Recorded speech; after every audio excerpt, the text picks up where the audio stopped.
Olá, eu sou Ximênia Chesney, idealizadora, produtora e mediadora desse debate. Agradeço aos presentes nesse debate. Temos aqui Rosemarie Mariano, Juliana Rodrigues, Rafael Monteiro, tradutor e intérprete Libras, e a Natasha Locke, que também integra a co-idealização e a coprodução desse evento. Agradeço a você que está nos assistindo. Agradeço ainda a todos que foram convidados a participar desta conversa e, por razões diversas, não estão aqui. Eu vou me apresentar a vocês. Sou formada em Belas Artes, estudante de licenciatura em Pedagogia no INES. Meu eixo de pesquisa sempre foi a educação, os jogos e os museus. E agora eu venho trabalhando os jogos com a pessoa surda na aprendizagem da língua portuguesa. Vamos à introdução do nosso debate. Nós vamos falar hoje sobre museus e seus públicos. Durante o confinamento social mundial, os museus e instituições culturais assumiram um lugar expressivo nos espaços digitais, e muitos estabeleceram como estratégia de atuação a realização de ações através de múltiplos compartilhamentos em suas páginas nas redes sociais. Desde abril desse ano, iniciamos a pesquisa sobre o assunto e passamos a integrar um grupo de trabalho que aborda as práticas educativas digitais pensada pelos museus e equipamentos culturais nacionais e internacionais. Este e outros questionamentos nos levaram à reflexão sobre o consumo museal por pessoa surda na atuação pelo viés digital. Nesse sentido, acompanhamos as ações que vêm sendo desenvolvidas pelos museus. Visitas virtuais, palestras, visitas com curadores e artistas, lives com temáticas variadas, oficinas educativas e outros. Fizemos algumas reflexões críticas e uma delas foi o questionamento se essas ações contemplam a participação e o consumo por pessoas surdas. Nesse sentido, enviamos convite para grupos de representatividade de pessoa surda para ocuparem esse espaço de conversa. E por isso agradeço a Juliana Rodrigues e Rosemarie Mariano por terem atendido o chamado e estarem compondo este debate. Iniciando, então, nossa conversa com o primeiro bloco de perguntas. Elas são referentes à sua relação pessoal com museus e equipamentos culturais antes da pandemia. Vou pedir para que vocês realizem suas apresentações pessoais e respondam as perguntas. Como era a sua relação com o museu antes da pandemia do Covid-19? Conte para a gente se vocês visitavam os museus e qual a razão de visitarem. Se vocês não visitavam, explique também a razão de não fazê-lo.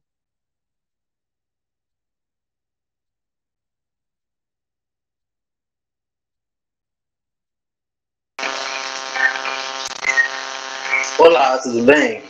Meu nome é Juliana e esse é meu sinal visual, né? Sobre essa questão do visual, é uma questão muito importante, essa acessibilidade da pessoa surda. Sim, alguns, infelizmente, não conhecem o que se trata o museu, né?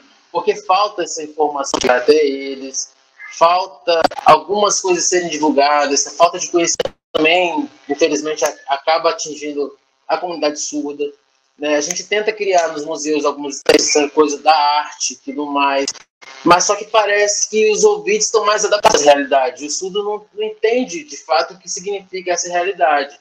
Na verdade, a gente trabalha junto, por exemplo, fazendo desenho, fazendo trabalhos com massa e tudo mais, e dá para interagir sim os surdos com os ouvintes. Por exemplo, eu, antes da pandemia, eu estava no Museu da Arte Moderna e estava trabalhando com algumas oficinas, eu trabalhava lá, dava as oficinas, eu falava, não, precisa ter várias situações, precisa ter sim a língua de sinais, poder igualar, para que alguns ouvintes aprendam também a língua de sinais. Isso é importante. As aceitárias a gente criou dentro do Museu de Arte, né, chamamos alguns ouvintes para visitar, né, alguns ouvintes falaram essa situação da questão da Libras, junto com o português, a gente interagiu desse jeito. A gente mostrou, por exemplo, uma reflexão de que a Libras, que algumas pessoas pensavam que era chato, era enjoado, e a gente resolveu misturar, fazer a Libras com o português. E as pessoas tinham esse interesse, começaram a desenvolver, viram que é interessante. Ah, você é surda, trabalha dentro do museu, que interessante, que legal, bacana isso. Não sabia que isso acontecia. E eu achei também interessante divulgar, né, para as pessoas em relação à prefeitura, né, pessoas que trabalham no museu, né, que sim, isso é uma grande oportunidade. A gente começou a fazer esse trabalho, começamos a interagir com mais pessoas dentro do museu. E é por isso que eu acho importante sim, a acessibilidade. Imagina se tira a acessibilidade. Como a gente vai fazer? Aonde a pessoa surda vai encontrar? Não vai encontrar nada, não vai ter nada. Né? Vai ser estranho, não vai ter nada para fazer. Vai ser muito estranho. Por isso que eu acho importante, sim, que a nossa igualdade, surdos e ouvintes. Eu acho importante a gente educação sobre, principalmente, a acessibilidade, estimular isso. Acho bem interessante. Eu fico pensando, por exemplo, se não tivesse na questão do intérprete na janela, nas lives, por exemplo. Sim, tem que ser pessoal também, não é só daquele momento, né? A internet tem que ter, algumas situações tem que ter. Por exemplo, não é robô, né? Não é falando de um robô, é melhor que seja uma pessoa. Às vezes o robô, o avatar, não tem essa qualidade, não combina com as estruturas, e a pessoa não sabe usar, sabe como fazer, né? Por exemplo, dentro do museu que eu trabalhava, a gente tem algumas coisas, o QR Code, por exemplo, a gente faz a leitura do QR Code, a gente faz essa leitura, passa toda a transformação, toda a informação para a história, para a língua de sinais, né? A língua de sinais brasileira, por exemplo. Só que, por exemplo, a minha opinião em relação a isso, lógico que é muito melhor presencial, lógico, né? Presencial você consegue interagir, você pergunta, você participar, a acessibilidade é estimulada através dessa participação, isso é interessante.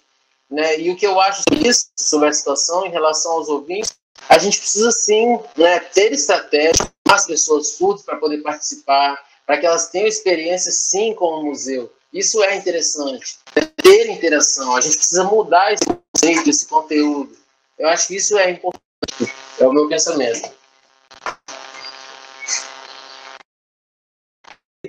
Oi, desculpa. Fala. Né, a pessoa, por exemplo, que eu esqueci de falar, eu sou aluna também do curso de pedagogia, né, de Belém, né, estou no 7º período, e no DESU, né, estudo no DESU. Dar o seu depoimento como professora? Eu trabalho na educação de surdos há mais de 20 anos, e nesses 20 anos eu pude acompanhar diversos momentos diferentes, né? Vamos dizer, há 10 anos atrás, as idas aos museus era uma coisa mais fácil, existia mais possibilidades. Vamos lembrar quando havia aniversário da cidade de São Paulo, por exemplo. Nossa, tinha ônibus para a gente ir ao Ibirapuera, tinha várias exposições, e eram coisas assim super legais. E você trabalhava esses projetos em sala de aula e levava os alunos. Então não era uma coisa jogada, era muito legal. Nos dias atuais, eu, por exemplo, este ano, estou trabalhando a cidade de São Paulo e suas mudanças através dos anos. É o currículo do 5º ano do ensino fundamental. Só que eu não tenho como levar os meus alunos para conhecer pessoalmente, isso antes da pandemia, nem o centro da cidade de São Paulo. Não existe, existe 2 ônibus que a Prefeitura de São Paulo disponibiliza para... Eu trabalho numa escola bilíngue para surdos, no município de São Paulo. Existem 2 ônibus para os 2 períodos que nós trabalhamos, tem o matutino e o vespertino. Então, você não pode... Eu tenho meu trabalho em sala de aula da cidade de São Paulo. Eu não posso antecipar isso para uma escola. Esse é o meu projeto. Então, o ônibus é para um projeto da escola. Então, fica uma coisa, fica um estanque, fica um hiato no trabalho. O que anos atrás era mais fácil acontecer. Nos dias atuais, a gente ah, tem alunos com outras deficiências junto com os nossos que são surdos, né? Alunos com outras comorbidades. Então, não é possível você pegar um ônibus de linha com os outros, com toda a sua classe, mesmo tendo uma classe com 10 alunos. Não é possível, porque nem todos os ônibus estão apropriados para você ir com deficiente físico. Uma criança com autismo não pode estar num ambiente com muito barulho, muitas vezes. Então, a partir do momento que você tem a inclusão de surdos com outras comorbidades dentro da sua sala, isso é correto. Você, quando planeja um estudo de meio, sem que tenha uma van própria, uma van particular para esse trabalho, não tem como acontecer. Você não consegue. E anos atrás nós conseguimos. Então, assim, nesses 20 anos, foram muitas transformações que eu vi acontecer, né? Não só da comunicação total, hoje bilinguismo, hoje a língua de sinais ser uma coisa assim aceita na sociedade, as pessoas saberem o que é Libras e não linguagem de sinais, mas a acessibilidade, muitas vezes a acessibilidade não está dentro do museu, que no museu tem um intérprete de Libras, mas a acessibilidade está para chegar até o museu. Os nossos alunos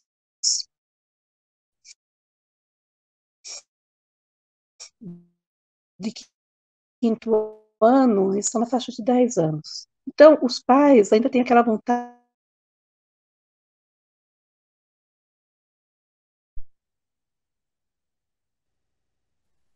Está me ouvindo agora? Agora sim. Você terminou sua contribuição ou aconteceu algum problema? Desculpa. Eu acho que é isso. Tá bom isso. Senão eu vou me alongar, vou contar a história e tudo. Tá bom. Não, muito obrigada por essa contribuição. Natasha, poderia dar mais alguma contribuição? Bom, eu queria agradecer o convite e dizer que, na verdade, eu estou aqui quase que como olheira, porque eu sou formada em licenciatura em artes plásticas, tenho uma especialização em educação museal, e nesse momento, assim como Juliana, eu também estou no INES, realizando o mestrado em educação bilíngue, e a minha pesquisa ela traz uma reflexão sobre a visitação de pessoas surdas a museus. Então, essa relação entre a pessoa surda se apropriando desses espaços museais. E foi bem interessante que vocês falaram duas questões, apresentaram dois pontos de vista bem interessantes.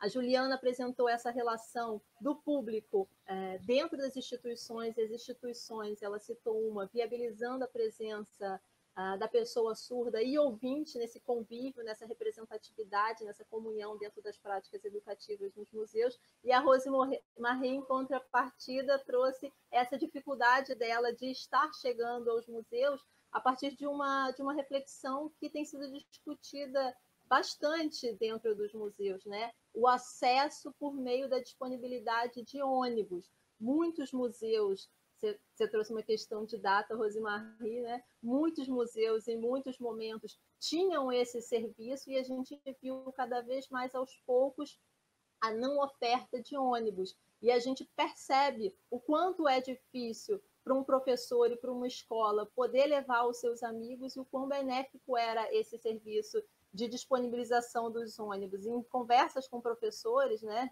recentemente, eles trouxeram muito essa questão do quanto é importante as instituições disponibilizarem um ônibus para a gente poder ter essa presença do público, que em alguns momentos é através da escola que se realiza pela primeira vez uma visita ao museu. Muito interessante a fala das duas e obrigada por poder estar aqui compartilhando e observando a conversa. Focando nessa realidade que estamos vivenciando, a necessidade cada vez maior do uso de recursos da comunicação digital online, você poderia... Eu tinha pedido para a Ximênia para fazer algumas perguntas também. Então, eu queria, na verdade, aproveitar esse momento e pedir para, se a Juliana, na sequência, pudesse também complementar, se a utilização dela, ela citou o museu que ela trabalhava, mas se ela observa dentro de outros museus práticas que possibilitam a participação, que a gente está chamando de uso e consumo, né, de ações museais, principalmente educativas, e Rosemarie, além do ônibus, se também pudesse trazer essas colaborações, mas como disse a Ximênia, a gente, nesse primeiro bloco, falou um pouco de como é essa nossa relação, e agora tentar fazer uma reflexão inversa. Nesse momento de pandemia, em que Ximênia, no começo, apresentou que os museus estão realizando essas ações digitais através das redes sociais, né, para vocês refletirem então também. E aí tem aqui algumas perguntas.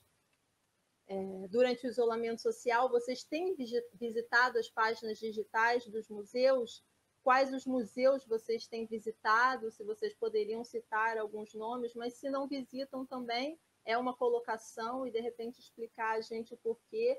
E se vocês imaginam que essa atuação digital dos museus, ela passou a proporcionar um pouco mais esse consumo das atividades, porque a gente fica imaginando, acho que foi Juliana que trouxe no começo, que agora a gente tem uma grande presença dos intérpretes nas ações, então se vocês percebem essa ação como algo que tem trazido mais interação às pessoas surdas, ou se ainda falta para outras atividades, de repente, uma maior participação e representatividade.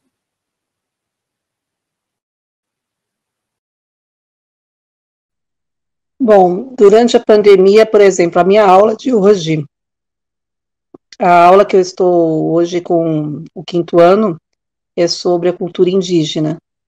Então, para fazer o planejamento dessa aula, eu planejei essa aula durante 2 meses. É interessante que para uma aula de uma tarde, eu fiquei 2 meses planejando. A aula remota dá muito mais trabalho. E eu visitei o Museu de Arte Indígena. Então, eu não vi o resultado ainda, vou falar com eles após a gravação. E após a live, né, vou conversar com os alunos, e eu não sei o resultado ainda, nesse momento provavelmente eles estão fazendo a visitação, e para mim foi muito encantador. Eu tenho gostado muito dessas visitas aos museus. Também fui ao Aquário semana passada, ao Aquário do Rio, que eu não tinha ido pessoalmente ainda, e a gente tem feito uns passeios, assim, eu particularmente, bem interessantes. Mas com sala de aula, eu coloquei hoje o Museu do Índio e vamos ver o que vai acontecer. Eu estou seguindo a programação do currículo mesmo, eu estou tentando, assim, ao máximo, trabalhar com eles o que estava planejado para esse ano. É uma classe que vai para o Fundamental 2 do ano que vem, e a gente já está com grandes problemas de acessibilidade, que alguns alunos sequer têm internet, né?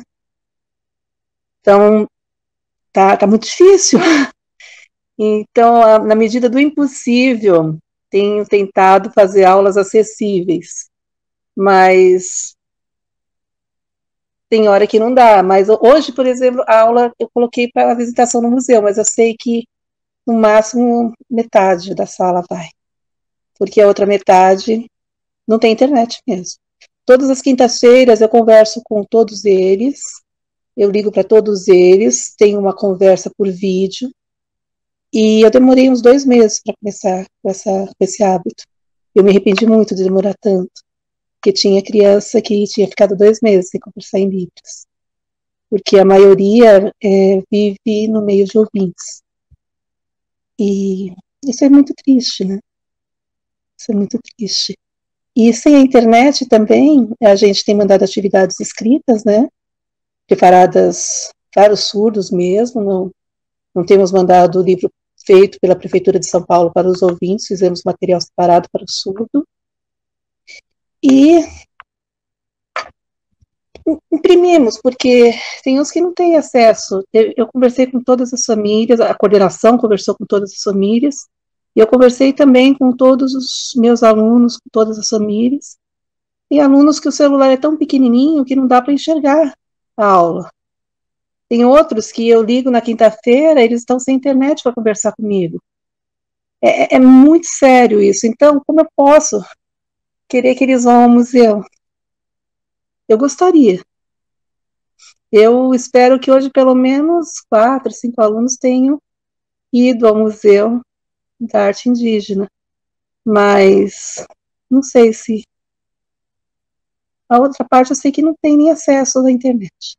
É muito triste, mas a pandemia veio para escancarar uma realidade muito séria, que vai além dos museus, vai tá escancarando muita coisa, né? E está sendo importante. Muito obrigada pela sua contribuição, Rosemarie. Acrescentou muito, a gente vemos que tem, assim, existe muitos problemas, muita, assim, problemas contra a pandemia, como você falou, essa parte da internet, que muitos alunos não têm acesso, quando têm um acesso a essa internet é complicada, a falta de acessibilidade quanto a essa internet, porque simplesmente não tem internet não quer dizer que esteja acessível a eles, ou seja, as ações também sejam benéficas às ações digitais que você falou que tem frequentado. Juliana poderia dar o seu depoimento referente a essa parte do segundo bloco? Sobre a questão da pandemia, tem uma confusão, está sendo muito complexo. A questão dessa coisa virtual, de internet, e alguns surdos realmente, né, você não sabe como, por exemplo, ter internet, não sabe como usar, né? Por exemplo, vários museus e poucos surdos acessam, né? Alguns ouvintes até acessam, mas a maioria são ouvintes, né? Lá no museu que eu trabalhava, infelizmente eu tive que sair, né? Mas eu ainda continuo, né? Fico imaginando em relação a isso, essa importância, por exemplo, do virtual. Porque, por exemplo, essa coisa da visitação, da parte virtual, de conhecer, por exemplo, 10, né? No limite, 10 algumas inscrições e tudo mais, né? De entender essa coisa pelo virtual, pelo YouTube, né? Enfim, vários aplicativos e mostrar, sim, expandir, explicar, né? Explicar como seria, o que é acessibilidade. Isso seria, de fato, usar a questão virtual, né? E divulgar isso também para a comunidade surda, que seria interessante. Eu, por exemplo, pela internet, né? Algumas coisas, tenho visto como funciona, eu mesmo sozinho, né? Por ser visual, né? Prefiro estar pessoalmente olhando do que às vezes uma questão virtual que não dá para ser tão boa. E alguns, você sabe, que não tem celular e tudo mais. E essa questão do virtual, né, da gente tentar ver, por exemplo, se há uma possibilidade de uma avaliação, a gente consegue avaliar se isso é uma modalidade muito boa, é uma coisa boa. Acho que talvez não seria simplesmente uma coisa simplesmente muito boa. Mas, por exemplo, o museu fica lá no museu quando vai, né, fica falando direto, e o surdo como se comporta, às vezes também presencialmente, isso ou então essa questão, né, de estar apresentando ou explicando, vendo. Isso que eu percebo em alguns momentos. Por exemplo, uma pessoa que trabalha dentro do museu, né, que consegue sim colocar uma situação, uma informação, né, ok, mas a importância disso seria o quê? A questão de visitar o cadastro, efetivar esse cadastro das inscrições, interagindo com o povo de forma virtual e conhecendo também. Eu acho que também algumas atividades dentro da questão virtual, eu acho que também seria interessante. Eu acho que seria bacana, e acho que tudo isso tem sido revelado por causa do coronavírus, né? Essa questão da pandemia. Importante, por exemplo, visite, né, de forma presencial. Infelizmente a gente não pode, não tem como, a gente sabe disso, é impossível fazer isso agora. Mas refletindo sobre isso, de marcar, por exemplo, essa interação, de como dá para fazer, de como dá para fazer isso de forma virtual, sim, é interessante, é legal sim, mas ficar só no virtual não. Incentivar isso pelo Instagram, divulgar, usar as mídias sociais de divulgação, né? Para a pessoa surda também divulgar. Não é só questão de ter intérprete, temos não, mas temos sim, trabalhamos com pessoas surdas, temos pessoas envolvidas no projeto, estamos juntos com os surdos nessa situação. Não é só simplesmente, eu acho que é um pouco disso, divulgar essa situação.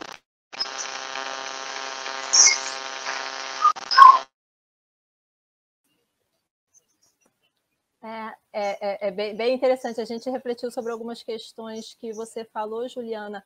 Aí eu queria só te fazer uma pergunta, de repente nós possamos ter esse público nos escutando, mas nesse momento do viés digital, do uso dos museus, do consumo dos museus, você chegou a ver algumas ações significativas sendo feitas por alguns museus que, de repente, era interessante compartilhar com as pessoas que vão assistir esse vídeo para entrarem nessas páginas, observarem essas ações. Nesse sentido, você acompanhou algumas ações e poderia sugerir algumas?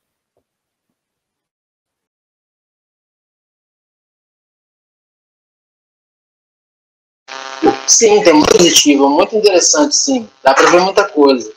Mas eu não sabia, por exemplo, que alguns surdos não sabiam. Eu sabia de algumas informações, eles não sabem, né? Dessa questão da participação. Eu vejo isso como uma coisa positiva. Mas o que falta de verdade, né, e que a gente vê como falha em algumas situações, é que alguns não têm de fato visitado, têm participado pouco em relação a isso, alguns museus e tudo mais. Acho que falta um pouco de informação, falta de divulgação. Acho que sim, positivos e negativos em relação a isso. A gente precisa evoluir em relação a isso. Acho que seria interessante. Quais seriam as sugestões para os museus para essa reabertura dos museus?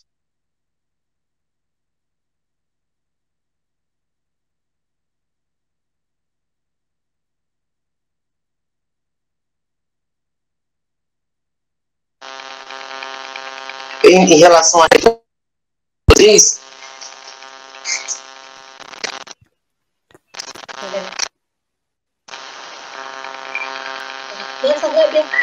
acho que é estratégia de divulgação. Qual seria o sugestão para os museus repensarem as ações?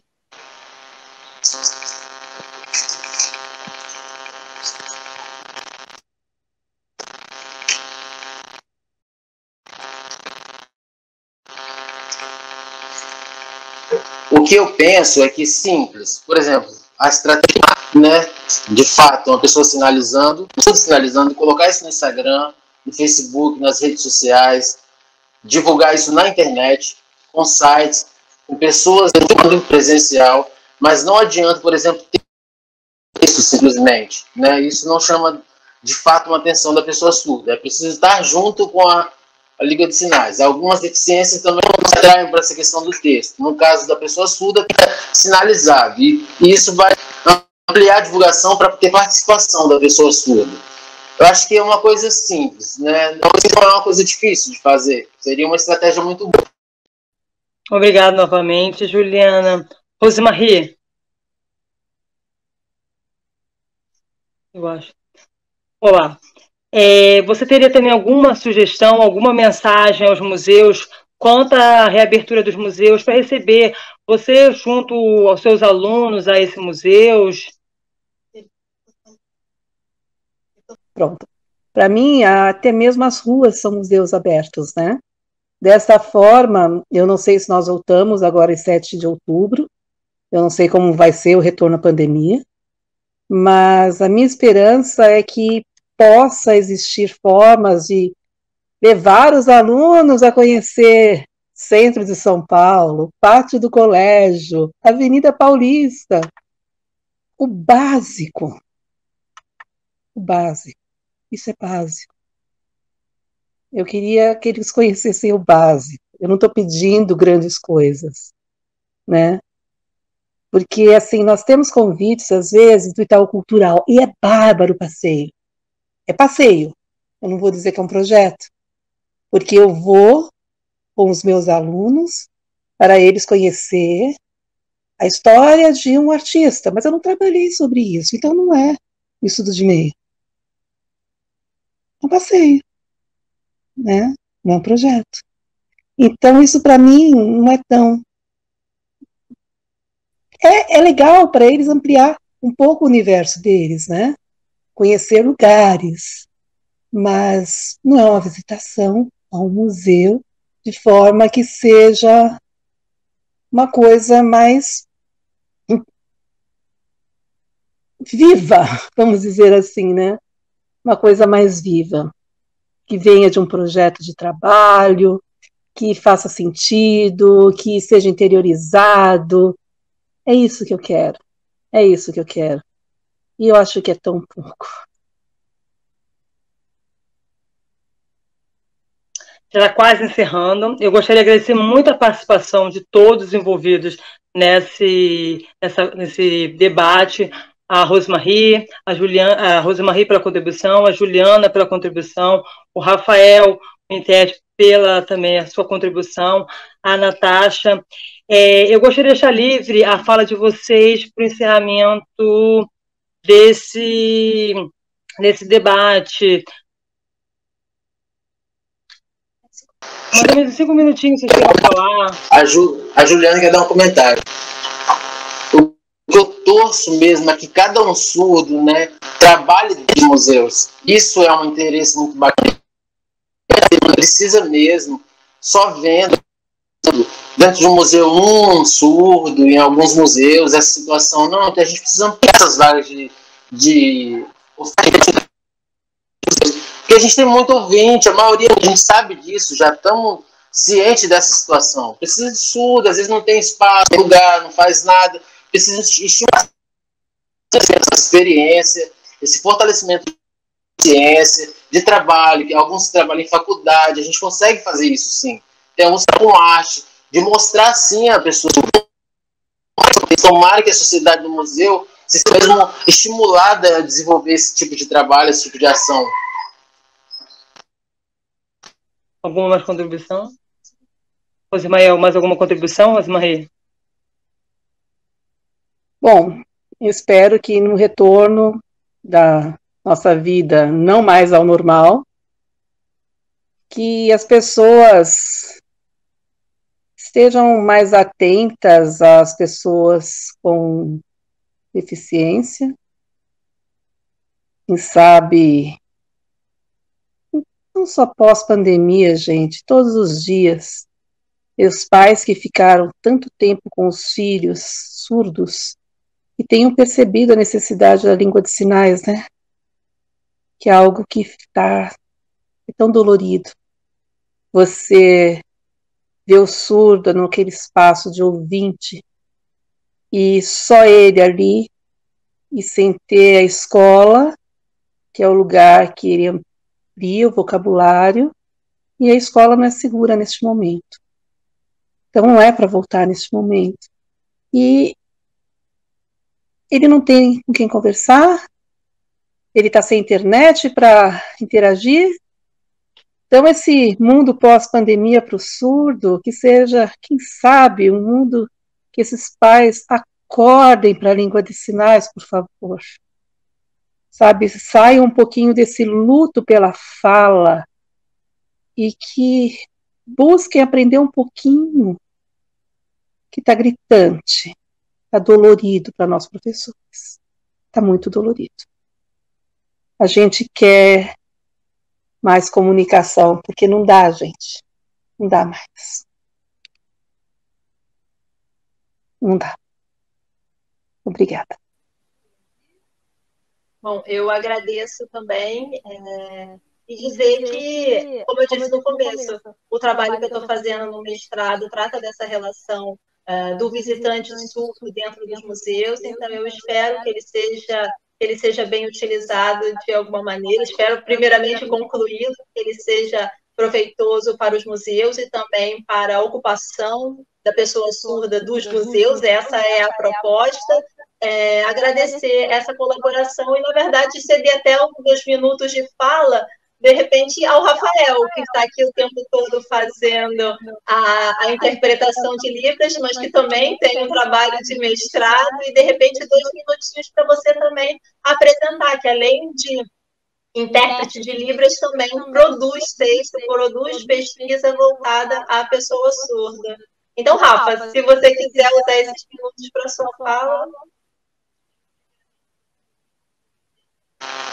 Primeiramente, o que eu tenho é agradecer o meu trabalho, a minha pesquisa na área da transcriação, que é uma tradução feita com uma maneira mais criativa, não é somente traduzir um texto, uma frase, simplesmente. Precisa ter conhecimento de cultura, Então, é um que eu estou pesquisando de valorizar a pessoa surda e a contribuição que ela me deu. Né? No caso de eu me tornar hoje um...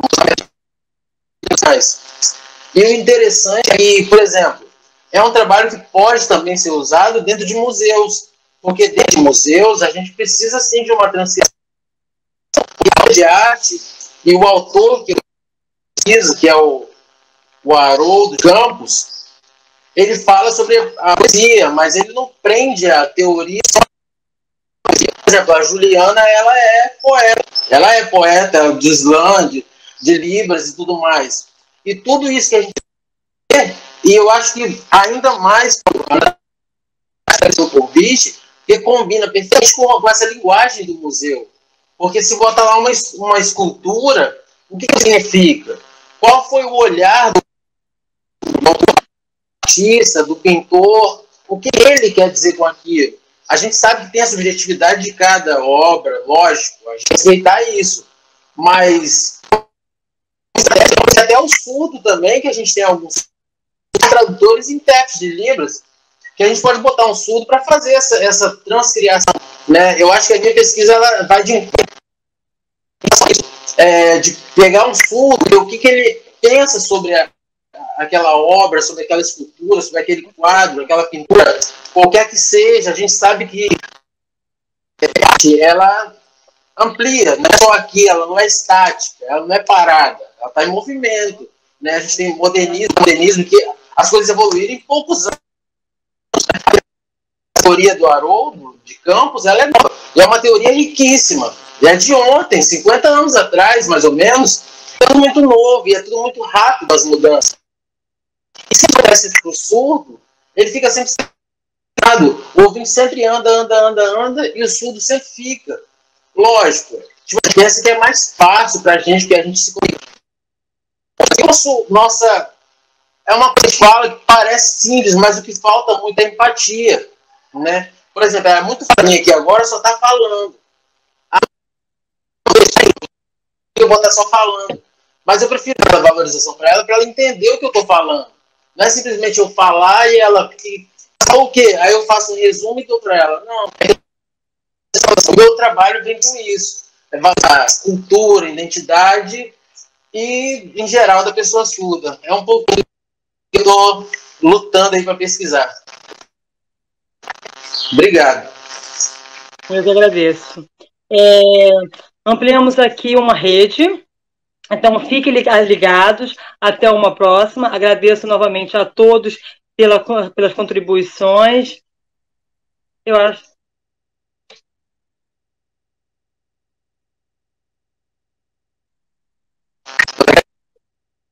Tchau a todos. A Juliana falou.